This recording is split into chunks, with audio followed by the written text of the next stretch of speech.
विश्वातील सर्वात शक्तिशाली गोष्टींपैकी एक म्हणजे न्यूट्रॉन तारा। यांचा आकार एखाद्या छोट्याशा शहरा एवढा, पण वस्तुमान मात्र सूर्यापेक्षाही अनेक पटींनी जास्ती असतं। प्रचंड आकाराच्या ताऱ्याचा जेव्हा विस्फोट होतो त्यातून निर्माण होतो न्यूट्रॉन तारा। सूर्यासारख्या ताऱ्याचा मृत्यू कसा असेल याबद्दल मी एक व्हिडिओ आधी बनवलाय, पण जर तारा सूर्यापेक्षा हजारो पटींनी मोठा असेल तर त्याचा अंत अतिशय रौद्र आणि शक्तिशाली असतो आणि त्यातून निर्माण होतात न्यूट्रॉन तारे। ताऱ्याच्या गाभ्यात सुरू असणाऱ्या हायड्रोजन फ्युजनमुळे त्यांचा आकार स्थिर असतो। केंद्रातील हायड्रोजन जसा संपायला लागतो मग चालू होतो एक रंजक घटनाक्रम। आणि जर का तारा आपल्या सूर्यापेक्षा हजारो पटींनी मोठा असेल तर ह्या गोष्टी जरा जास्तीच इंटरेस्टिंग होतात। केंद्रात तयार होणारी उष्णता कमी झाल्याने ताऱ्याचं आकुंचन चालू होतं। वाढलेलं तापमान आणि प्रेशर याच्यामुळे हेलियम फ्यूज होऊन कार्बनची निर्मिती सुरू होते आणि त्यानंतर एकापेक्षा एक अशी जड मूलद्रव्य तयार व्हायला सुरुवात होते। सुमारे 100 वर्षांमध्ये कार्बन पासून निऑन तयार होतो।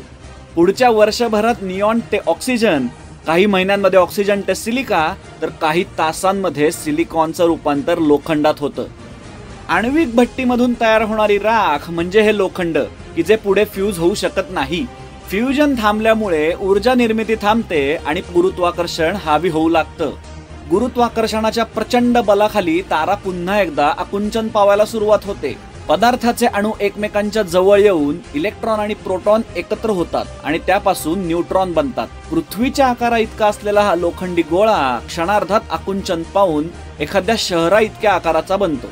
केवळ ताऱ्याचा गाभाच नव्हे तर अख्खा ताराच गुरुत्वाकर्षणामुळे कोलॅप्स होतो आणि होतो एक प्रचंड मोठा विस्फोट। आणि ह्यालाच आपण म्हणतो सुपरनोव्हा एक्सप्लोजन।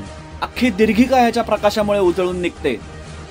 जे केंद्र शिल्लक राहतं तो असतो न्यूट्रॉन तारा, ज्याचं वस्तुमान पृथ्वीच्या लाखो पटींनी जास्ती असतं, पण आकार मात्र एखाद्या छोट्याशा शहरा इतकाच असतो। इथे घनताच इतकी प्रचंड असते की चमचाभर द्रव्याचं वजनही माउंट एव्हरेस्ट इतकं भरेल। या ताऱ्याच्या पृष्ठभागाचं तापमान 10 लाख अंश सेल्सिअस असू शकतं, जे सूर्याचं केवळ 6000 इतकंच आहे। ताऱ्याच्या वरच्या भागात असतात लोखंडाच्या अणूंची केंद्रक, मधल्या भागात असतात अतिशय दाटीवाटीने बसवलेले न्यूट्रॉन आणि प्रोटॉन, आणि केंद्रस्थानी असते क्वार्क या कणांची एक विशिष्ट अवस्था ज्याबद्दल आपल्यालाही फारशी माहिती नाही। ताऱ्याभोवती असणाऱ्या शक्तिशाली चुंबकीय क्षेत्रामुळे त्याच्या ध्रुवीय भागांमधून शक्तिशाली रेडिओ वेव्हज बाहेर पडत असतात। ताऱ्याच्या स्वतःभोवती वेगवान फिरण्यामुळे पृथ्वीवरून पाहता या लहरींची स्पंदनं म्हणजेच पल्सेस आपल्याला दिसतात। त्यामुळेच अशा ताऱ्यांना आपण पल्सार म्हणतो।